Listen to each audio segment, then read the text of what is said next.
राम राम भाई सारियानो, कैसे हैं आप सब। मैं सत्यम प्रशांत कौशल आ गया हूं क्लास 11 फिजिक्स का रोटेशनल मोशन का एक नया लेक्चर लेके, जिसमें मैं आज आपको पढ़ाने जा रहा हूं moment of inertia for continuous body. अगर हमारे पास कोई एक कंटिन्यूअस बॉडी है जैसे हॉलो कोन, या इसके बाद जो हमें पढ़ना है सॉलिड कोन। बेटा आज के लेक्चर में हमें दोनों के ऊपर मोमेंट ऑफ इनर्शिया की वैल्यू निकालना है, फिर उसको डराइव कराएंगे कि वो वैल्यू कहाँ से आई है। जीरो से लेके एडवांस लेवल तक के सारे कॉन्सेप्ट क्लियर की जाएंगे, बस वीडियो में बने रहिए। ये लेक्चर इंपॉर्टेंट है जो बच्चे क्लास 11th में है या जेई और नीट जैसे एग्जाम्स की तैयारी कर रहे हैं। आई होप आपने मेरे प्रीवियस लेक्चर्स देखे होंगे मोमेंट ऑफ इनर्शिया पे, जिसमें मैंने आपको पढ़ाया था for calculating moment of inertia for continuous body. जैसे हमारे पास यूनिफॉर्म रॉड थी, स्फेयर था, या सिलेंडर था, या डिस्क थी, या कह लो हमारे पास रिंग थी, उसके लिए हमने आपको मोमेंट ऑफ इनर्शिया निकालना सिखा चुके हैं, प्रैक्टिस करा चुके हैं। और आज के लेक्चर में सबसे पहले हमें क्या करना है, हॉलो कोन के ऊपर मोमेंट ऑफ इनर्शिया क्या होता है, ठीक है, और उसकी वैल्यू कैसे आई है, कहाँ से डराइव करेंगे, तो सब कुछ बताएंगे। मान लीजिए यहाँ पे हमारे पास एक हॉलो कोन है बेटा, ठीक है, of base radius capital R, और इसकी हाइट स्मॉल एच है बेटा। अच्छा, इसको फील कैसे करेंगे, 3D में फील करिए बेटा। ये एक्चुअली में कुछ ऐसे होगा कोन 3D में, जो आप देखते हैं आइसक्रीम खाते हैं कोन वाली, बचपन में जो खाते थे उसके अंदर स्कूप डाल के देता था, तो वो ऑरेंज कलर का एक होता नहीं था बेटा, जिसको हम लोग कहते थे कोन वाली आइसक्रीम दो। तो एक्चुअली में ये ऐसा है क्योंकि ये हॉलो कोन है। हॉलो कोन का मतलब होता है अंदर से मास नहीं है, अंदर से ये खोखला है बेटा। 3D में समझिए, अंदर से खोखला है, कुछ है ही नहीं। इसका सारा मास हॉलो कोन के केस में सिर्फ और सिर्फ मास इसका सरफेस पे होगा। तो नोट करिएगा, अगर हम बात करें हॉलो कोन की, इसका मतलब है total mass is distributed on the surface of the cone, ठीक है, वॉल्यूम में मास नहीं प्रेजेंट होगा। क्लियर? अच्छा, कोई दिक्कत की बात नहीं है। हमने मोमेंट ऑफ इनर्शिया निकालने के लिए एक फॉर्मूला पढ़ा था, वो हमने पढ़ा था क्या बेटा, हमने बताया था आपको मोमेंट ऑफ इनर्शिया निकालने के लिए जो फॉर्मूला होता है फॉर कंटिन्यूअस बॉडी था integration of dm r square बेटा। इस फॉर्मूले को लगा करके हम बड़े आराम से मोमेंट ऑफ इनर्शिया की वैल्यू निकाल सकते हैं। अच्छा, मान लीजिए ये जो हमारी वर्टिकल एक्सिस है, हमारा सेंटर ऑफ मास कहीं इसी एक्सिस के अलॉन्ग होगा बेटा, मान लेते हैं यहाँ पे कहीं होगा, ठीक है, सेंटर ऑफ मास यहाँ पे होगा, और जो हमारी एक्सिस ऑफ रोटेशन है वो इसी सेंटर ऑफ मास के वर्टिकली पास कर रही है। तो हमारी जो एक्सिस ऑफ रोटेशन है, अगर मुझे उस एक्सिस के अलॉन्ग मोमेंट ऑफ इनर्शिया निकालना है तो वो वैल्यू क्या होती है। अगर मैं बात करूं what is the moment of inertia about this axis for hollow cone, क्या होता है, तो सबसे पहले वो वैल्यू रटिए बेटा, क्या होती है, आई इक्वल्स टू आता है एम आर स्क्वायर बाई 2 बेटा, ठीक है। अगर हम यहाँ पे इस फॉर्मूले को लगा करके dm इंटीग्रेशन आर स्क्वायर करते हैं तो हमारे पास जो वैल्यू आती है ये आती है, ठीक है। अब यहाँ से यहाँ कैसे पहुँचेंगे, आइए देखते हैं। हमें क्या करना है, हमारे पास हॉलो कोन है बेटा, तो हॉलो कोन में अगर हम क्या करें, एक एलिमेंट काट लेते हैं। जब भी मैंने आपसे कहा था अगर हमारे पास कोई कंटिन्यूअस बॉडी होती है तो उसके लिए फॉर्मूला होता है dm आर स्क्वायर। dm क्या होता है, जो भी आपको बॉडी गिवन है उसमें हम क्या करते थे, एक dm एलिमेंट काटते थे। अच्छा, अगर बात करें हॉलो कोन की तो इसमें dm एलिमेंट किस शेप का होगा बेटा, रिंग के शेप का होगा। खुद सोचिए, अगर मैं इस कोन में से एक पतली सी रिंग काट लेता हूँ, वेरी थिन रिंग काट लेता हूँ, ठीक है, बहुत ही पतली सी रिंग है बेटा, इतनी पतली सी रिंग, तो इसका मास ही क्या होगा, बहुत छोटा सा मास होगा। कितना मास होगा, मान लेते हैं dm मास, ठीक है। हमने क्या किया है, हमने एक रिंग काट ली है इस कोन में बेटा। कैसे काटी होगी समझिए ध्यान से, एक्चुअली में ये रिंग कुछ ऐसे होगी 3D में, समझिए ऐसे, कोन कुछ ऐसे है 3D में, ऐसे ध्यान से देखिए, कुछ ऐसे है कोन में, तो उसमें रिंग ऐसे काटी है, ठीक है। अच्छा, एक हमने बहुत पतली सी रिंग काट ली है dm मास की, ठीक है। इस रिंग का रेडियस क्या होगा, मान लेते हैं स्मॉल r बेटा, ठीक है। दिख रहा है कि नहीं दिख रहा है, दिख रहा होगा, स्मॉल r बहुत छोटा सा दिखा है, ठीक, बता देते हैं इस रिंग का रेडियस स्मॉल r है, ठीक, कोई दिक्कत की बात नहीं है। अच्छा, और ये डिस्टेंस हम यहाँ से रख के यहाँ तक का मान लेते हैं x बेटा, ठीक, कोई दिक्कत की बात नहीं है। क्लियर?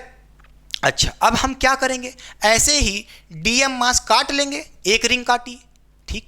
ऐसे ही इससे बड़ी रिंग काटेंगे तो आप नीचे और आ जाएंगे, फिर और बड़ी रिंग काटेंगे, यानी कि स्मॉल आर की वैल्यू बढ़ाओगे तो और बड़ी रिंग होती जाएगी, फिर स्मॉल आर की वैल्यू बढ़ाए तो और बड़ी रिंग होती जाएगी, फिर और नीचे आते जाओगे, फिर स्मॉल आर की वैल्यू और बढ़ाओगे तो और बड़ी रिंग हो जाएगी। ऐसे ही अगर हम स्मॉल आर की वैल्यू बढ़ाते जाएं तो बड़ी बड़ी रिंग कटती जाएंगी डीएम मास की। अच्छा, इसी तरह अगर हम डीएम मास को इंटीग्रेट कर दें, कई सारी रिंग बनाते जाएं, काटते जाएं और उसको इंटीग्रेट करते जाएं, तो हमारा टोटल मास इस हॉलो कोन का कवर हो जाएगा। तो बड़े आराम से हम मोमेंट ऑफ इनर्शिया निकाल सकते हैं of this hollow cone. Clear हुई बात कि नहीं? इसका मतलब क्या है, स्मॉल आर की वैल्यू वैरी हो रही है।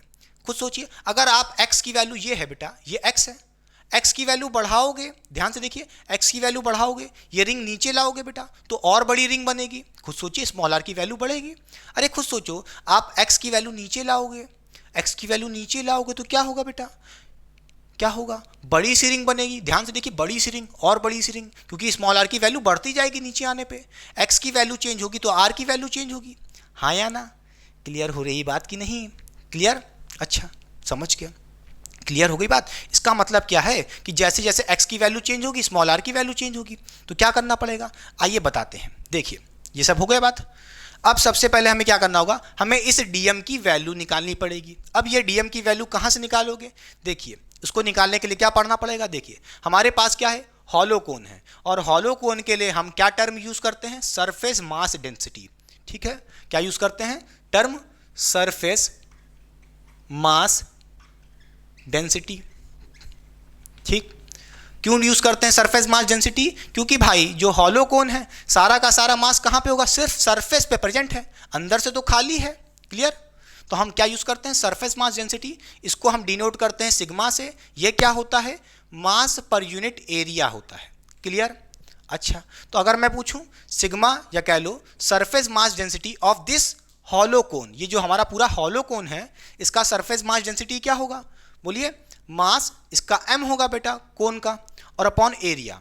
अच्छा, अब इस कोन का, इस हॉलो कोन का एरिया यानी कि कर्व सरफेस एरिया, क्योंकि भाई मास कहाँ पे प्रेजेंट है, सिर्फ सरफेस पे प्रेजेंट है, तो इसका जो कर्व सरफेस एरिया होगा यानी कि ये वाला कर्व सरफेस एरिया आपने 10th क्लास में पढ़ा था, उसके लिए फॉर्मूला क्या होता था, बोलिए बेटा, वो होता था पाई आर कैपिटल H बेटा। ध्यान से देखिए, हमने R कैपिटल वाला रखा है क्योंकि हम इस कोन की निकाल रहे हैं सरफेस एरिया, इस कोन का कर्व सरफेस एरिया निकाल रहे हैं, तो पाई आर H होता है। ठीक, ये होता है। तो सिग्मा की वैल्यू पता चल गई, सरफेस मास डेंसिटी। ठीक है, अच्छा, अब हमने इस कोन की सरफेस मास डेंसिटी निकाल ली है, कोई दिक्कत की बात नहीं है। अब जो ये रिंग काटी है इसकी सरफेस मास डेंसिटी क्या होगी, इसके लिए सिग्मा क्या होगा, तो नोट्स करिए बेटा।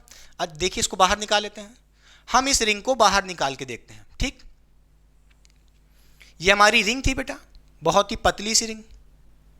ठीक, इसका मास क्या था, डीएम मास, और इसका जो रेडियस था सेंटर से देखिए स्मॉल आर था। क्लियर? अच्छा, अब इसकी थिकनेस क्या होगी, देखिए इसकी थिकनेस किसके अलोंग वेरी करेगी, एक्स के अलोंग।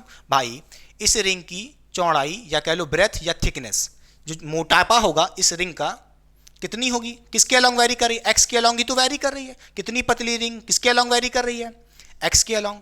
तो इसकी जो हम थिकनेस मान लेते हैं वो क्या मान लेते हैं, डी एक्स। क्लियर हुई बात की नहीं?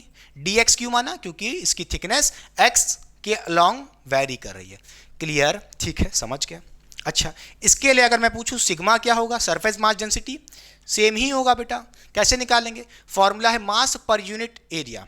ठीक, अच्छा, इसका मास कितना है, डीएम मास है, बहुत छोटा सा मास, तो क्या कहेंगे, मास की जगह हम लिख देंगे डीएम, बहुत छोटा सा मास है, और अपॉन एरिया, इसका क्या एरिया होगा, बहुत छोटा सा एरिया होगा, बहुत पतली सी रिंग है बेटा। क्लियर? क्लियर? तो डी ए, छोटा सा एरिया, तो डी ए लिख दिए। अब यहाँ से हम देखिए बेटा डीएम की वैल्यू निकाल सकते हैं बेटा, और यहाँ पे रख देंगे, मगर डीएम की वैल्यू क्या होगी, ध्यान से देखिए, यहाँ से हम कह सकते हैं डीएम इक्वल्स टू हो जाएगा सिग्मा डी ए। ठीक है, डी ए को इधर भेज दिए सिग्मा के पास, तो मल्टीप्लाई में आ गया, तो सिग्मा डी ए। ठीक है, अब बात करें एरिया क्या होगा, भाई इस पतली सी रिंग का कुछ तो एरिया होगा, डी ए। कैसे निकालेंगे, अगर मैं इस रिंग को तोड़ देता हूं एक तरफ से बेटा और खींच के सीधा कर देता हूं, तो क्या बन जाएगी, एक रेक्टेंगुलर स्ट्रिप बन जाएगी। ठीक है, क्या बन जाएगी, एक रेक्टेंगुलर पतली सी स्ट्रिप बन जाएगी। ठीक, डीएम मास की। देखिए इस रिंग को मैंने खींच दिया, तोड़ के खींच दिया, तो एक रेक्टेंगुलर स्ट्रिप बन गई बेटा। ठीक, इसकी थिकनेस क्या थी, dx थी, तो इसकी भी थिकनेस dx होगी बेटा। क्लियर, या कह लो ब्रेथ dx है। अच्छा, इस रेक्टेंगुलर स्ट्रिप की लेंथ क्या होगी, जितना इस रिंग का सरकमफ्रेंस होगा। अरे खुद सोचो, इस स्ट्रिप की लेंथ कितनी होगी, जितना इस रिंग का सरकमफ्रेंस होगा। जितना पेरीमीटर खींच दियोगे सरकमफ्रेंस वही लेंथ होगा बेटा। तो इस रिंग का सरकमफ्रेंस क्या होगा, पेरीमीटर क्या होगा, बाउंड्री क्या होगी, बोलो कैसे निकालते हैं भाई, बोलिए क्या लगाएंगे, सरकमफ्रेंस वाला सर्कल का फॉर्मूला लगा दीजिए, 2πr। ठीक है, तो 2πr, कौन सा r, स्मॉल r, क्योंकि आप सरकमफ्रेंस किसका रख रहे हैं, इस रिंग का रख रहे हैं, तो रेडियस स्मॉल r। क्लियर, तो ये हो गई लेंथ, ये हो गई ब्रेथ। हमारे पास एक रेक्टेंगुलर स्ट्रिप है। ठीक है, तो इसका एरिया कैसे निकालेंगे, dA, बहुत छोटा सा एरिया, तो dA कैसे निकालेंगे, लेंथ, लेंथ क्या है हमारी, बोलिए 2π small r into D R, इसकी सॉरी dx, इसकी ब्रेथ बेटा, length into breadth dx। Clear, ये dA की वैल्यू आ गई है, यहां पे dA रख दीजिए तो कह दोगे dm कितना आ जाएगा, बोलिए सिग्मा dA कितना है, बोलिए 2πr, बोलिए 2πr dx बेटा, पक्का। ठीक है, हमारे पास यहाँ पे dm की वैल्यू आ गई है बड़े आराम से। अब क्या करेंगे, यहाँ से ये वैल्यू इसमें सब्स्टिट्यूट कर देंगे। ठीक, फिर इंटीग्रेट कर देंगे। अच्छा, अब ध्यान से देखिए, हम यहाँ से कह देंगे i इक्वल्स टू क्या हो जाएगा, इंटीग्रेशन dm की वैल्यू क्या है, बोलिए sigma 2πr dx, sigma 2πr dx, और r स्क्वायर पहले से है बेटा, तो यहाँ पे लिख दीजिए r स्क्वायर। ठीक, अब देखिए ध्यान से, सिग्मा क्या रहेगा, कांस्टेंट रहेगा, बोलिए खुद सोचिए बेटा। अरे इस कोन का सरफेस मास डेंसिटी तो कांस्टेंट ही रहेगा, क्योंकि यहाँ पे जो आपने हॉलो कोन लिया होगा वो मान के चलोगे कैसा है, यूनिफॉर्म है। अगर यूनिफॉर्म है तो सिग्मा क्या रहेगा, कांस्टेंट रहेगा, यानी कि सरफेस मास डेंसिटी कांस्टेंट रहेगी, चेंज ही नहीं होगी, क्योंकि मास सब जगह इक्वली डिस्ट्रीब्यूटेड है, यूनिफॉर्म लिखा है वर्ड। क्लियर। अच्छा, तो बेटा जो चीज़ कांस्टेंट होती है उसको इंटीग्रेशन से बाहर निकाल लो, तो सिग्मा बाहर आ जाएगा।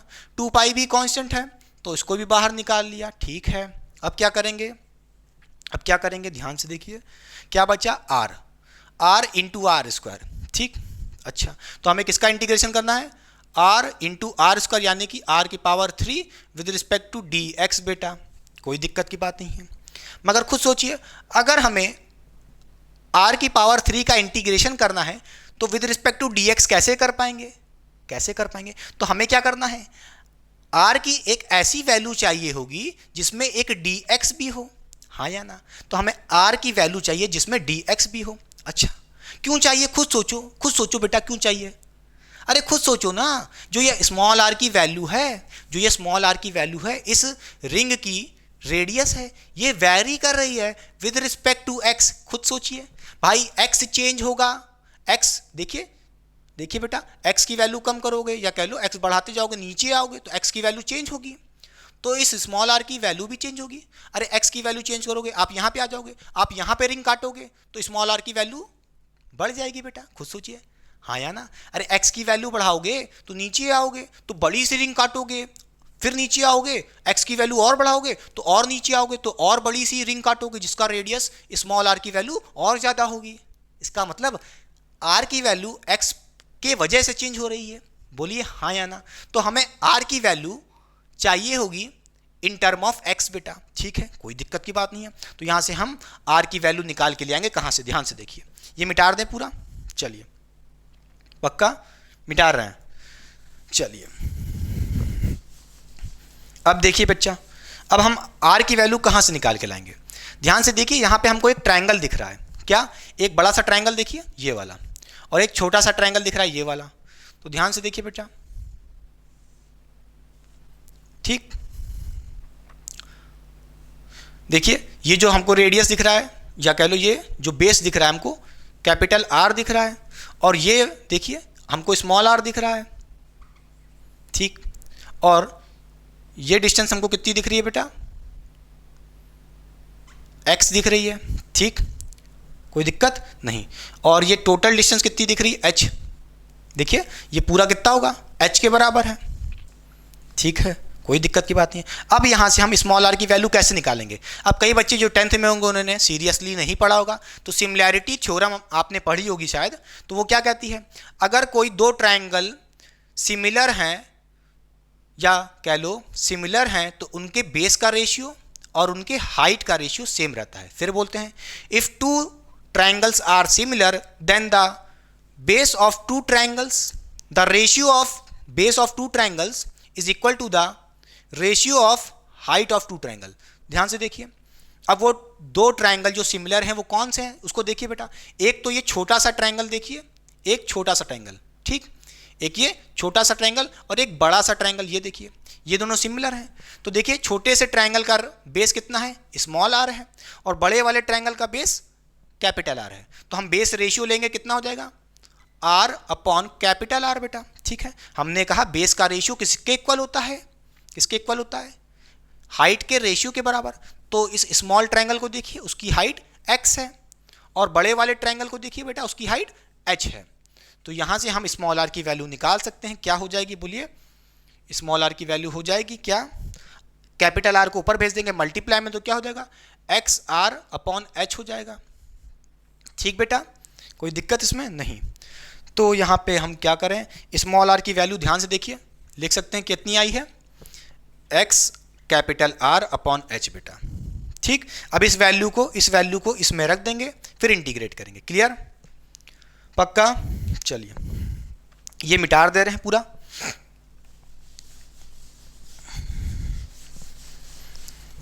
अब ध्यान से देखिए, यहाँ से हम कह सकते हैं आई इक्वल्स टू क्या हो जाएगा, आई इक्वल्स टू क्या हो जाएगा बोलिए, sigma 2 pi integration of x sorry r की पावर 3, आर कितना है, x capital R upon h, ठीक है, x capital R upon h है बेटा, और इसके ऊपर पावर कितनी थी, 3 थी, आर की पावर 3 थी, तो आर की वैल्यू रख दी तो उसकी भी पावर 3 करनी पड़ेगी। डॉट डी एक्स के रिस्पेक्ट में हमें इंटीग्रेट करना है, ठीक है। अब खुद सोचिए क्या हो जाएगा, हमें पता है क्या, सिग्मा 2 पाई। अब देखिए बेटा ये इंटीग्रेशन का साइन लगा दिया, कौन कौन बाहर आएगा, देखिए कैपिटल आर, भाई ये तो रेडियस ऑफ कौन है, ये तो कांस्टेंट रहेगा, खुद सोचिए बेटा ये तो कांस्टेंट रहना है, तो ये तो बाहर आ जाएगा। तो आर की पावर 3 बेटा, क्योंकि देखिए टोटल पे पावर 3 लगी है, तो यहाँ पे कितना हो जाएगा, आर की पावर 3, यानी कि आर की पावर 3 कांस्टेंट है, इंटीग्रेशन से बाहर आ जाएगी। क्लियर। अच्छा और क्या देखिए, हाइट, कौन की हाइट भी तो कांस्टेंट होगी, वो थोड़ी ना चेंज करेगी एच, ठीक। तो एच की पावर भी 3 है बेटा, तो यहाँ पे हम कहेंगे नीचे क्या आ जाएगा, एच की पावर 3 भी कांस्टेंट है, तो ये भी इंटीग्रेशन से बाहर आ जाएगी, ठीक। अब कौन सी चीज़ वैरी कर रही है, कौन सी चीज़ वैरी कर रही है, एक्स ही तो वैरी कर रहा है, ध्यान से देखिए ये एक्स चेंज कर रहा है। आप बड़ी सी रिंग काटोगे तो एक्स की वैल्यू चेंज होगी, फिर और बड़ी सी काटोगे तो एक्स की वैल्यू चेंज होगी, बहुत छोटी सी काटोगे तो एक्स की वैल्यू चेंज होगी। समझ रहे हो, क्लियर। अच्छा समझ गए, तो हमें इसका मतलब क्या है, इंटीग्रेशन एक्स का करना है बेटा। क्लियर, तो इंटीग्रेशन करना है एक्स का, यही बचा है बेटा, तो एक्स की पावर 3 बच गई है, और इसी का इंटीग्रेशन करना है with respect to d x. Clear. अच्छा इंटीग्रेशन कहाँ से कहाँ करना है, खुद सोचिए, कहाँ से कहाँ। यहाँ पे देखिए अगर मैं बात करूँ, आपने जब बहुत बड़ी सी रिंग काटी है, क्या, जब बहुत बड़ी सी रिंग काटी होगी एकदम यहाँ पे, ठीक है, एकदम बेस पे बेटा, बहुत बड़ी सी रिंग काटी होगी, ठीक है, उस बड़ी सी रिंग का स्मॉल आर की वैल्यू भी ज़्यादा होगी, बहुत बड़ी सी रिंग काटी डीएम मास की, ठीक। अच्छा तो उसका मैं देखिए आप बेस पे आ चुके होंगे और x की वैल्यू 0 हो चुकी होगी, हाँ या ना। तो इस पॉइंट पे बोलिए x की जो वैल्यू होगी, छी गंदा हो गया, यहाँ पे बेस पे x की वैल्यू 0 हो चुकी होगी, जब आप एकदम नीचे काटे होगे, फिर x की वैल्यू बढ़ रही होगी बढ़ रही होगी बढ़ रही होगी, देखिए ऊपर जा रहे हो ऊपर जा रहे हो ऊपर जा रहे हो, और x की वैल्यू कहाँ तक जाएगी, बोलिए इसके हाइट तक जाएगी बेटा, यानी कि कैपिटल H तक जाएगी, स्मॉल h तक, ठीक है, समझ गए। तो यानी कि x की वैल्यू कहाँ से वैरी कर रही है, 0 से h तक जा रही है, तो इंटीग्रेशन भी x का कहाँ से करेंगे, 0 से h तक करेंगे, खत्म बात। क्लियर। चलिए अब इंटीग्रेशन करते हैं बेटा, ये मिटा दें पूरा इधर। अब आइए देखिए, यहां से हम कह सकते हैं क्या, i क्या है, i सिग्मा 2 पाई, ठीक। आर की पावर 3 अपॉन एच की पावर 3। फिर ध्यान से देखिए, एक्स की पावर 3 इसका इंटीग्रेशन क्या होगा बेटा, कैसे करते हैं इंटीग्रेशन, उसकी पावर में एक नंबर ऐड करते हैं और उसी पावर से डिवाइड करते हैं। तो एक्स की पावर 3 है, उसकी एक पावर ऐड करेंगे, उसकी पावर में एक नंबर ऐड कर देंगे तो कितना हो जाएगा, एक्स की पावर 4 हो जाएगा और 4 से ही डिवाइड कर देंगे। क्लियर, ये इंटीग्रेशन हो चुका है। अब लिमिट्स कहाँ से कहाँ हैं, 0 से h है बेटा, 0 से h तक इंटीग्रेट करना था। ठीक, अच्छा, कोई दिक्कत की बात नहीं है।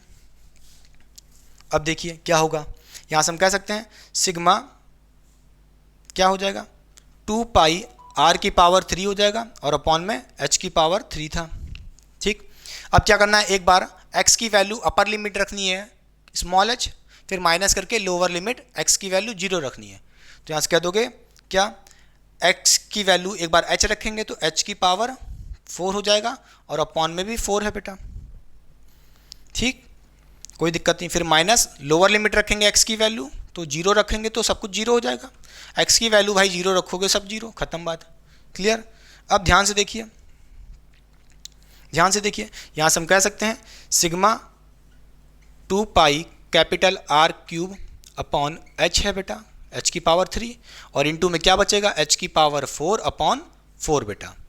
क्लियर, अच्छा, अब देखिए एक चीज़ यहाँ पे सिग्मा आपको लाना पड़ेगा। सिग्मा देखिए बेटा निकाला था, आप भूल चुके होंगे। अरे खुद बताइए सिग्मा क्या था, सिग्मा पहले ही निकाल चुके थे, मैंने जब रब किया तो मिट चुका है, फिर से निकाल लेते हैं, कोई दिक्कत नहीं है। सिग्मा क्या होता है, मास पर यूनिट एरिया होता है। ठीक है, इस कोन का मास कितना होगा, m मान लिया मैंने। ठीक, उसका एरिया कितना होगा, इस कोन का कर्व सरफेस एरिया कितना होगा, बोलिए, पढ़ चुके हैं अभी, आपको बताया था, पाई कैपिटल R h बेटा। कैपिटल R क्यों रखें, क्योंकि इस पूरे कोन का रेडियस की बात हो रही है। क्लियर, तो पाई R h ये एरिया होता, रख दिया, तो mass upon pi R h। Clear हुई बात, ये सिग्मा की वैल्यू यहाँ पे रख दीजिए बेटा, मिटार के हम यहीं रख देते हैं। ठीक है, सिग्मा की वैल्यू यहीं पे रख देते हैं तो कितना हो जाएगा, बोलिए, सिग्मा की जगह क्या लिख दिया हमने, m by pi capital R h बेटा। चलिए अब ध्यान से इसको कैलकुलेट करिए, बहुत ही ध्यान से, क्या हो जाएगा, देखिए बच्चा, यहाँ से h की पावर 3 और यहाँ पे कितना बचा, h की पावर 1 बचा, फिर यहाँ भी एक h है तो ये भी पावर खत्म हो जाएगी, यानी कि पूरा h कैंसिल हो जाएगा। क्लियर, ठीक है, फिर ध्यान से देखिए, यहाँ पे r एक बार है तो r 1 जा जाएगा, r की पावर 2 बचेगी। ठीक, पाई से पाई कैंसिल हो जाएगा, 2 1 जा और ये 2 जा, क्या बचा, ऊपर m बचा है, r स्क्वायर बचा है और अपॉन में 2 बचा है, तो कितना आ जाएगा, बोलिए, m r स्क्वायर अपॉन 2। तो यहाँ से कह सकते हो मोमेंट ऑफ इनर्शिया I कितना आ चुका है, m r स्क्वायर बाई 2। और यही मैंने स्टार्टिंग में बताया था, हॉलो कोन के लिए मोमेंट ऑफ इनर्शिया क्या होता है, m r स्क्वायर बाय 2 बेटा। ध्यान से देखिए, यही तो आया है। क्लियर हुई बात कि नहीं, तो चलिए कॉपी करिए, मैं साइड हो रहा हूँ, फिर उसके बाद आपको पढ़ाते हैं सॉलिड कोन के लिए। ठीक है, साइड हो रहा हूँ, रब होने जा रहा है, कॉपी कर लीजिए। तो चलिए बच्चों पढ़ते हैं मोमेंट ऑफ इनर्शिया क्या होगा फॉर सॉलिड कोन। जैसा कि आपको दिख रहा है, अब हमें पढ़ना है मोमेंट ऑफ इनर्शिया क्या होता है फॉर सॉलिड कोन। जैसा कि आप देख पा रहे हैं, यहाँ पे हमारे पास एक सॉलिड कोन है of base radius capital R और इस कोन की हाइट है स्मॉल h बेटा। इसके लिए मोमेंट ऑफ इनर्शिया की वैल्यू क्या होगी, आइए बात करते हैं बेटा। तो देखिए बेटा, पहले समझिए, इससे पहले हमने देखा था हॉलो कोन।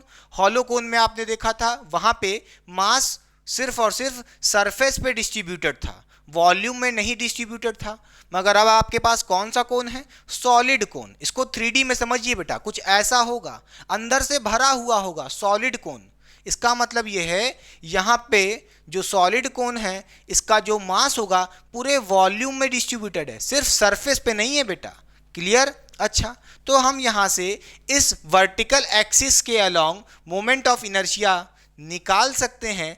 देखिए बेटा, हमने फॉर्मूला पढ़ा था क्या, I इक्वल्स टू, बोलिए, integration of dm small r square, ये फॉर्मूला था बेटा। ठीक है, dm क्या होता था, वो एलिमेंट जो हम उसमें से काट लेते थे। जैसे हमने अभी देखा था हॉलो कोन के लिए हमने dm एलिमेंट क्या काटा था, एक रिंग थी, मगर यहाँ पे हमारे पास एक सॉलिड कोन है। जब आप इसमें से एक ऐसे स्लाइस काटोगे, एक डीएम एलिमेंट काटोगे तो क्या होगा बेटा, वो कैसा होगा, आइए देखते हैं। वो एक्चुअली में कैसा होगा बेटा, वो एक डिस्क होगा। क्या होगा, एक्चुअली में वो एक डिस्क होगा बेटा, ऑफ स्मॉल रेडियस आर बोल देते हैं। क्लियर। अच्छा, हमने यहां से क्या किया है, एक डिस्क काट ली है। ठीक, बोलिए, हमने यहां से डीएम मास की, बहुत ही पतली सी मास की एक डिस्क काटी है बेटा। ठीक है। अच्छा, और ये डीएम मास क्या है हमारा, एक डिस्क है, बता दिया मैंने आपको। क्लियर। क्योंकि खुद सोचिए बेटा, ये जो सॉलिड कोन है यहाँ पे मास पूरे वॉल्यूम में डिस्ट्रीब्यूटेड है, तो क्या कटेगा जब ऐसे काटोगे, तो एक डिस्क कटेगी, यहाँ पे रिंग थोड़ी ना कटेगी। क्लियर। अच्छा, कोई दिक्कत की बात नहीं है। आइए इस डिस्क को हम बाहर बना लेते हैं अच्छे से। ये हमारी हुई डिस्क बेटा। एक्चुअली में ये कुछ ऐसे दिख रही होगी, 3D में समझिए, और इसका इस रेडियस स्मॉल आर है बेटा। ठीक। क्लियर। ठीक, और इसका जो मास होगा वो डीएम मास है। क्लियर। और मान लेते हैं इस डिस्क की थिकनेस क्या है, इस डिस्क की थिकनेस मान लेते हैं क्या है, बोलिए, dx है। क्या है, dx। भाई इसकी थिकनेस किसके अलोंग वेरी करेगी, बोलिए, x एक्सिस के अलोंग। कैसे, ध्यान से देखिए, x एक्सिस के अलोंग नहीं, x के अलोंग। देखिए, अगर मैं इस हाइट को मान लेता हूं x, जो मैंने पहले माना था बेटा, ये इसको मान लेते हैं x बेटा। क्लियर। हमने इस डिस्टेंस को मान लिया x, कोई दिक्कत, तो इसका मतलब क्या है, जो इसकी थिकनेस है किसके अलोंग वेरी कर रही है, x के अलोंग, तो इसकी थिकनेस को मान लिया dx, जैसे पहले माना था, कोई दिक्कत की बात नहीं है। हमें यहाँ पे क्या चाहिए, dm चाहिए। मगर खुद सोचिए बेटा, अगर हमारे पास डिस्क है तो डिस्क के लिए अभी हमने मोमेंट ऑफ इनर्शिया पढ़ा था पहले भी बेटा। क्या होता था, याद करिए, प्रीवियस लेक्चर में पढ़ा था। क्या पढ़ा था, moment of inertia for disc क्या होता था, mr²/2 होता था। नोट करिए। अगर हम बात करें डिस्क की तो क्या होता था, mr²/2 होता था। कोई दिक्कत की बात नहीं है। इसका मतलब ये है, इसका मतलब ये है, अगर मैं को क्या करना है, इस डीएम मास को काट करके इसका इंटीग्रेशन करना है। ऐसे कई सारी डिस्क काटते जाएंगे बेटा। बोलिए, बड़ी सी डिस्क काटेंगे तो स्मॉल आर की वैल्यू चेंज होती जाएगी। जैसे जैसे एक्स बढ़ाओगे तो बड़ी डिस्क होती जाएगी, स्मॉल आर की वैल्यू बढ़ती जाएगी। खुद सोचिए, अरे इस एक्स की वैल्यू बढ़ेगी तो मतलब क्या है, ये नीचे आएगा, तो देखिए नीचे आएगा तो एक बड़ी सी डिस्क कटेगी, इसका मतलब आर की वैल्यू चेंज हो जाएगी, बड़ी हो जाएगी। क्लियर हो रही बात कि नहीं। तो ऐसे कई सारी डिस्क काटते जाएंगे और इस पूरे सॉलिड कोन का मास कवर हो जाएगा, तो बड़े आराम से मोमेंट ऑफ इनर्शिया निकाल सकते हैं for this solid cone. Clear. मगर दिक्कत क्या है, अगर आपने यहाँ पे डीएम मान करके इंटीग्रेशन कर दिया तो बहुत बड़ी गलती हो जाएगी। खुद समझिए बेटा, क्योंकि यहाँ पे जो आपके पास एलिमेंट है ये क्या है, एक डिस्क है बेटा, और डिस्क का मोमेंट ऑफ इनर्शिया ये है बेटा। तो हमें क्या करना पड़ेगा, हमें यहाँ पे अगर मैं कहूँ क्या, I = जैसे यहाँ पे मास लिखा है, भाई बड़ी सी डिस्क होती तो मास m लिखते, कैपिटल M। अच्छा, यहाँ पे हमारे पास एक छोटी सी, बहुत ही पतली सी, बहुत ही छोटी, बहुत ही पतली सी डीएम मास की, बहुत ही छोटा मास होगा इसका, बहुत कम मास, डीएम मास की रिंग है, सॉरी डिस्क है बेटा। तो इसका मोमेंट ऑफ इनर्शिया क्या हो जाएगा, m की जगह हम क्या लिख देंगे, dm लिख देंगे। ठीक है। और r² क्या होता था, रेडियस का स्क्वायर। तो समझिए मेरी बात, यहाँ पे इसका रेडियस क्या है, स्मॉल r है बेटा। क्या है, स्मॉल r। तो यहाँ हम कहेंगे स्मॉल r का स्क्वायर बेटा, और अपॉन में 2 भी है। ठीक है। तो हमें यहाँ पे dmr²/2 का इंटीग्रेशन करना पड़ेगा। समझिए मेरी बात। क्लियर। अगर आपने यहाँ पे dmr का स्क्वायर का इंटीग्रेशन कर दिया तो आंसर गलत आएगा, करके देख लीजिएगा बेटा, इसी से सही आएगा। तो हमें इसका इंटीग्रेशन करना पड़ेगा। ठीक है। मतलब हमें अब यहाँ पे डीएम चाहिए, और वो डीएम कहाँ से आएगा, इस डिस्क से आएगा। क्लियर हो गई बात। अब डीएम चाहिए तो क्या करना पड़ेगा, ध्यान से देखिए, हमें पता है वॉल्यूम केस में, सॉरी सॉलिड कोन के केस में वॉल्यूम में मास डिस्ट्रीब्यूटेड है, मास पूरे वॉल्यूम में डिस्ट्रीब्यूटेड है। तो हम क्या टर्म यूज करेंगे, वॉल्यूम मास डेंसिटी। क्या यूज करेंगे, वॉल्यूम मास डेंसिटी बेटा। ठीक है। वॉल्यूम मास डेंसिटी क्या होती है, या पढ़ चुके हैं बहुत पहले भी बेटा, क्या होती है, बोलिए, इसको हम डिनोट करते हैं रो से, और ये होता है मास पर यूनिट वॉल्यूम बेटा। क्लियर हुई बात, पक्का। अच्छा, कोई दिक्कत की बात नहीं है। देखिए यहाँ से हम कह सकते हैं मास अपॉन वॉल्यूम। वॉल्यूम क्या होता है, इस सॉलिड कोन का वॉल्यूम क्या होगा बेटा, खुद बताइए। इसका जो फॉर्मूला होता है वॉल्यूम के लिए 1/3 पाई आर, इस कोन का रेडियस क्या है, कैपिटल आर है, तो 1/3 पाई आर स्क्वायर एच होता है वॉल्यूम। तो यहाँ से हम कह सकते हैं रो की वैल्यू आ जाएगी, बोलिए कितनी, ये 3 जो नीचे लिखा है ये ऊपर चला जाएगा, तो कहोगे 3m/पाई कैपिटल आर स्क्वायर एच हो जाएगा। रो की वैल्यू आ गई है। बोलिए volume mass density of this cone आ चुका है। क्लियर। अच्छा, इसी तरह हम इस डिस्क के लिए भी, डीएम मास की जो डिस्क है बहुत पतली सी, इसके लिए भी रो की वैल्यू निकालेंगे बेटा। रो क्या हो जाएगा, ध्यान से देखिए, रो होता है मास पर यूनिट वॉल्यूम, तो इसके लिए भी क्या कहेंगे, इसका मास डीएम है, ठीक है। और इसका वॉल्यूम कितना होगा, बहुत छोटा सा वॉल्यूम, भाई डीएम मास की डिस्क है तो छोटा सा वॉल्यूम होगा, तो कहेंगे dm/dv। अब यहाँ से dm निकाल सकते हैं, बोलिए dm = क्या हो जाएगा, रो dv बेटा। क्लियर। अच्छा, अब देखिए dm आ चुका है मगर dv भी चाहिए बेटा। dv क्या है, इस डिस्क का वॉल्यूम, ठीक। अब इसका वॉल्यूम कैसे निकालेंगे, देखिए बेटा, अगर मैं पूछूं इस डिस्क का क्रॉस सेक्शन का एरिया कितना होगा, अगर मैं पूछूं इसका एरिया कितना होगा, तो आप क्या कहोगे, इसका जो एरिया होगा, बोलिए इसका जो DA एरिया होगा कितना होगा, अगर इसका रेडियस स्मॉल आर है, बोलिए पाई आर स्क्वायर रहेगा बेटा, स्मॉल आर का स्क्वायर रहेगा, ठीक। अरे भाई ऊपर से कैसा दिखेगा, एक सर्कल दिखेगा ना, डिस्क है, तो पाई आर स्क्वायर इसका एरिया होगा, ठीक है, कोई दिक्कत की बात नहीं है। इसका एरिया पाई आर स्क्वायर है और इसकी हाइट कह लो या थिकनेस कह लो dx है। अब वॉल्यूम कैसे निकालेंगे, dv बेटा। वॉल्यूम कैसे निकालते हैं बेटा, बोलिए जल्दी से, area into height, area into height. Area कितना है, बोलिए पाई स्मॉल आर स्क्वायर है इंटू एच, यानी कि हाइट या कह लो थिकनेस कितनी मानी थी, dx मानी थी। क्लियर हुई बात। तो यहाँ से कह सकते हैं dv की वैल्यू आ चुकी है, बड़े आराम से dv रख देंगे यहाँ पे, तो dm = रो dv। dv कितना है, pi small r dx। Clear हुई बात। अच्छा, अब देखिए क्या करेंगे, यहाँ से जो dm की वैल्यू निकाली है, dm की जो वैल्यू निकाली है यहाँ पे पुट कर देंगे इस dm के फॉर्मूले में और इंटीग्रेट मार देंगे, खत्म बात। क्लियर। ये मिटा दें बेटा, पक्का, इसकी जरूरत नहीं है। अब देखिए क्या होगा बेटा,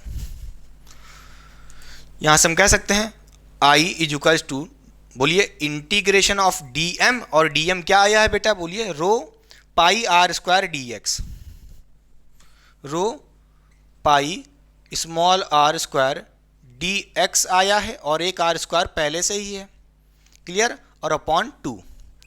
अच्छा, अब देखिए यहाँ पे क्या होना है, ध्यान से देखिए, I = क्या हो जाएगा, देखिए रो तो कांस्टेंट रहेगा, क्योंकि भाई हम मान के चल रहे हैं सॉलिड कोन हो या हमारे पास हॉलो कोन हो तो वो यूनिफॉर्म है। क्या है वो, यूनिफॉर्म है। अगर यूनिफॉर्म होगा तो भैया रो यानी कि वॉल्यूम मास डेंसिटी क्या होगी, बोलिए वॉल्यूम मास डेंसिटी कांस्टेंट होगी, क्योंकि मास यूनिफॉर्मली सब जगह बराबरी से डिस्ट्रीब्यूटेड है, तो रो चेंज ही नहीं करेगा, तो रो कांस्टेंट होगा, तो इसको इंटीग्रेशन से बाहर निकाल लेते हैं, ठीक है। पाई भी कांस्टेंट है तो ये भी इंटीग्रेशन से बाहर आ जाएगा।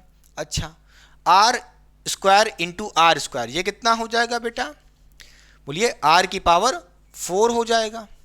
क्लियर। डॉट dx हो जाएगा, इसी का इंटीग्रेशन होना है, 2 भी कांस्टेंट है वो भी बाहर आ जाएगा, अपॉन में 2। अब देखिए इंटीग्रेशन किसका होना है, r की पावर 4 का होना है, और इसी का होना भी चाहिए था क्योंकि r ही वैरी कर रहा है, ये चेंज हो रहा है। खुद सोचिए r कैसे चेंज होगा, r तब चेंज होगा जब x की वैल्यू चेंज होगी। खुद सोचिए, अरे भाई x की वैल्यू चेंज होगी तो आप नीचे आओगे, अब आप नीचे एक बड़ी सी डिस्क काटोगे। खुद सोचिए, x की वैल्यू बढ़ी तो नीचे आए, नीचे आओगे बेटा, यहाँ पे डिस्क काटोगे तो बहुत बड़ी सी डिस्क कटेगी, बड़ी सी मतलब स्मॉल r की वैल्यू बड़ी सी होगी, चेंज हो जाएगी। बोलिए r की वैल्यू किसके वजह से चेंज होगी, x की वैल्यू चेंज होने की वजह से। अच्छा, तो हमें यहाँ पे क्या करना होगा, हम यहाँ पे r की जो वैल्यू लाएंगे इन टर्म ऑफ x लाएंगे, तभी तो इंटीग्रेट कर पाओगे। बोलिए r को विद रिस्पेक्ट टू dx बेटा, क्योंकि r को इंटीग्रेशन कर ही नहीं पाओगे dx के टर्म में, ये तो पॉसिबल ही नहीं है। तो हमें r की वैल्यू लानी होगी इन टर्म ऑफ x। वो कैसे लाओगे? अभी आपने देखा था सिमिलैरिटी थ्योरम लगा के। देखिए हमें एक ट्रायंगल दिख रहा है, एक छोटा सा ट्रायंगल और एक बड़ा सा ट्रायंगल। ठीक, देखिए ध्यान से, क्लियर? देखिए ये जो छोटा सा ट्रायंगल है इसकी बेस स्मॉल r है और इसकी हाइट स्मॉल x है बेटा। ठीक, कोई दिक्कत नहीं बेटा, ये हो गया छोटा सा ट्रायंगल, इसकी बेस स्मॉल r, इसकी हाइट x हो गई। अब बड़े से ट्रायंगल को देखिए, ये वाला बड़ा सा ट्रायंगल, इसकी बेस कितनी है बेटा? कैपिटल R है और इसकी हाइट पूरी कितनी है बेटा? स्मॉल h है। क्लियर? तो यहां से हम कह सकते हैं क्या, हम सिमिलैरिटी थ्योरम लगा करके क्या कह सकते हैं? सिमिलैरिटी थ्योरम ये कहता है अगर कोई टू ट्रायंगल सिमिलर हैं तो उनके बेस का रेशियो इज इक्वल टू उनके हाइट का रेशियो। अब वो दो ट्रायंगल कौन से सिमिलर हैं? एक तो ये छोटा वाला ट्रायंगल, ध्यान से देखिए, ये वाला किसके सिमिलर है? इस बड़े से ट्रायंगल के। ध्यान से देखिए, ये वाला बड़ा ट्रायंगल। ठीक है, तो यहाँ से कह सकते हैं छोटे ट्रायंगल का बेस क्या है? R है, बड़े ट्रायंगल का कैपिटल R है, तो बेस का रेशियो क्या हो जाएगा? Small r upon capital R is equals to, देखिए हाइट का रेशियो, स्मॉल ट्रायंगल को देखिए उसकी हाइट स्मॉल x है और बड़े वाले ट्रायंगल की देखिए हाइट स्मॉल h है, तो यहाँ से हाइट का रेशियो क्या हो जाएगा? x अपॉन h हो जाएगा। स्मॉल r की वैल्यू यहाँ से कह सकते हो क्या हो जाएगी बेटा? बोलिए x r अपॉन h हो जाएगी। क्लियर? स्मॉल r की value x r upon h हो जाएगी बड़े आराम से। तो कह सकते हैं यहाँ पे हम क्या, I इज इक्वल्स टू रो, बोलिए थोड़ी सी गलती हो गई, क्या हो जाएगा बेटा? रो पाई अपॉन 2। अब क्या करना है? इंटीग्रेशन करना है किसका? r की पावर 4 का। मगर r की पावर 4 का तो इंटीग्रेशन कर ही नहीं पाओगे dx के टर्म में, तो इसलिए मैंने r की वैल्यू निकाल ली है इन टर्म ऑफ x। बेटा कितनी आई है? x r upon h। कितनी आई है? x r अपॉन h आई है। ठीक है, और यहाँ पे r की पावर 4 था तो इसके ऊपर भी पावर 4 लग जाएगी बेटा। विद रिस्पेक्ट टू dx करना पड़ेगा। ठीक है, बोलिए इसके ऊपर पावर क्या होगी? 4 होगी, सॉरी। क्लियर? अब क्या करेंगे? स्पेस नहीं बची है तो इधर मिटा लेते हैं मेरे बच्चे।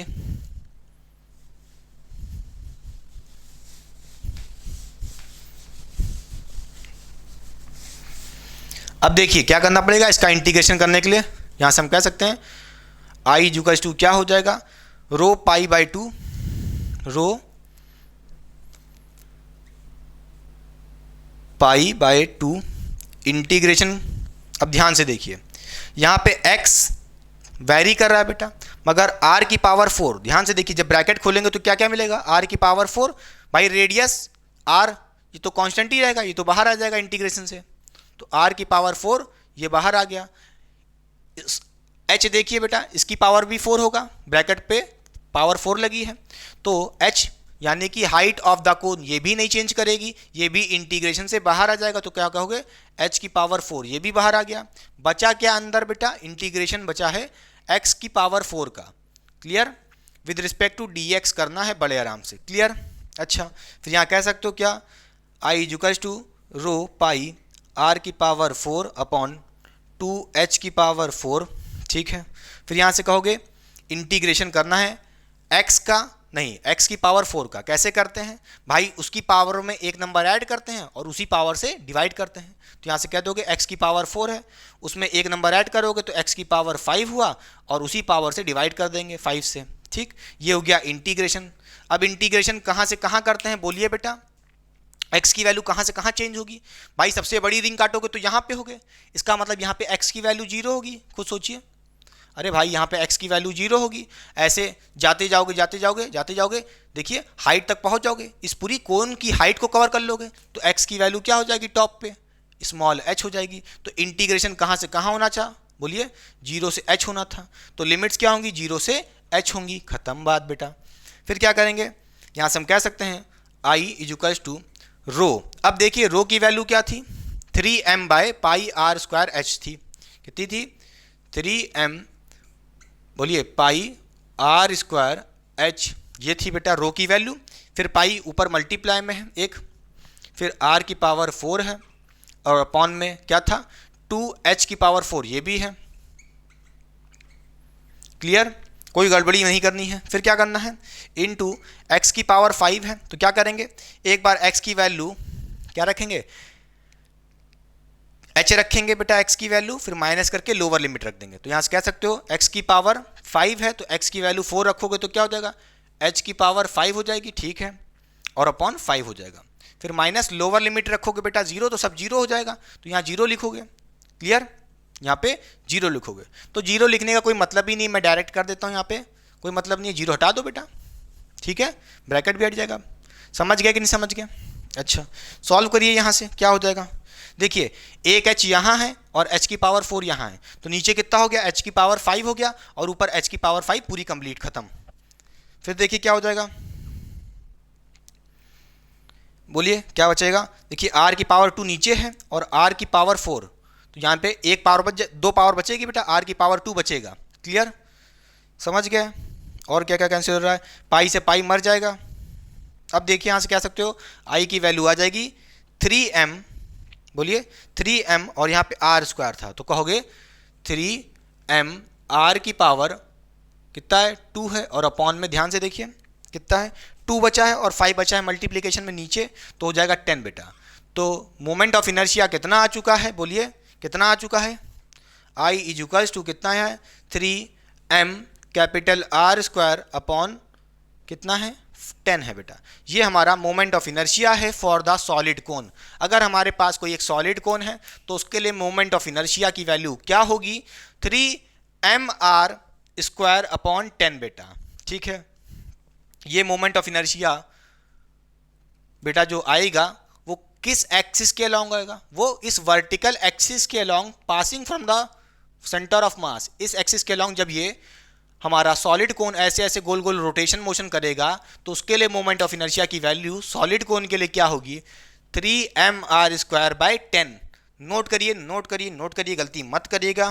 क्लियर हुई बात कि नहीं, समझ गए? तो इस बार हमें क्या करना पड़ा था, डिस्क काटनी पड़ी थी बेटा, और डिस्क के मोमेंट ऑफ इनर्शिया से हम इंटीग्रेशन करेंगे। dm r स्क्वायर का इंटीग्रेशन कर दोगे पाप हो जाएगा, गलत हो जाएगा, ये नहीं करना है हमें। इंटीग्रेशन इस बार किसका करना है, dmr स्क्वायर अपॉन 2। क्यों कर रहे हैं, रटो मत बेटा, क्योंकि इस बार डिस्क है और डिस्क के केस में क्या था, बोलिए mr स्क्वायर अपॉन 2 होता है। डिस्क के केस में मोमेंट ऑफ इनर्शिया ये होता है। भाई मास की जगह इसका मास डिस्क का क्या था, dm था, तो बस मास की जगह dm लिख दिए बेटा। और स्मॉल आर कैसे हो गया कैपिटल आर की जगह, क्योंकि भाई इसका रेडियस क्या है, स्मॉल आर है बेटा, आपने माना, तो स्मॉल आर का स्क्वायर हो गया अपॉन 2 होता है ही बेटा। क्लियर हुई बात कि नहीं, समझ गया? अच्छा, कई लोग ये सोच रहे होंगे इससे पहले जब हमने किया था किसका, हॉलो कोन का, बोलिए हमने जब हॉलो कोन का किया था, क्या हॉलो कोन के लिए हमने क्या लगाया था, I इज इक्वल्स टू, बोलिए integration of dm r square, ये इंटीग्रेशन किया था। अच्छा, तो ऐसा कौन सा पाप हो गया कि इसमें करना पड़ रहा है dm r स्क्वायर अपॉन 2 बेटा, क्योंकि वहां पे जो आपने एलिमेंट काटा था हॉलो कोन में, याद करिए हॉलो कोन में जो आपने एलिमेंट काटा था वो क्या था, एक रिंग था। क्या था ये, एक रिंग था, ठीक है। और रिंग के लिए मोमेंट ऑफ इनर्शिया क्या होता है, आपने पढ़ा था mr स्क्वायर होता है मोमेंट ऑफ इनर्शिया, ठीक है। तो ये फॉर्मूला जो mr स्क्वायर आया है यही तो है। देखिए मास आपने क्या माना होगा इस रिंग का, इस रिंग का मास आपने dm माना होगा, तो उस हिसाब से mr स्क्वायर की जगह आपने क्या किया, बोलिए dmr स्क्वायर किया। क्लियर हुई बात की नहीं, गलत कुछ नहीं किया था, समझ गए? हम क्या करते हैं, जो भी एलिमेंट काटते हैं उसका जो मोमेंट ऑफ इनर्शिया का फॉर्मूला होता है उसी के रिस्पेक्ट में इंटीग्रेशन करते हैं। सबसे बड़ा खेल है, समझ गए? तो ये था पूरा overall lecture about the moment of inertia for calculating hollow cone, solid कोन। भैया ये मोमेंट ऑफ इनर्शिया दिमाग पका चुका है, बहुत ही थ्योरेटिकल था, डेरिवेशन वाला था। क्लियर हो गई बात, अच्छे से कर लीजिएगा। जो बच्चे नीट की तैयारी कर रहे हैं वो भैया वैल्यू को रट के आगे काम भी कर सकते हैं। उनके स्कूल में या कह लो उनके एग्जाम्स में ऐसे इतने हाई लेवल क्वेश्चन बनेंगे कि नहीं कि वहाँ पे डेरिवेशन करनी पड़ जाए। क्लियर, समझ गए? मगर जेई वाले बच्चे क्लास 11th में जिन्होंने मैथ ली है उनके लिए तो बहुत ही इंपॉर्टेंट था। तो वीडियो में बने रहने के लिए thank you so much student. For watching till the end. तो चलिए पढ़ाई करते रहें। All the very best.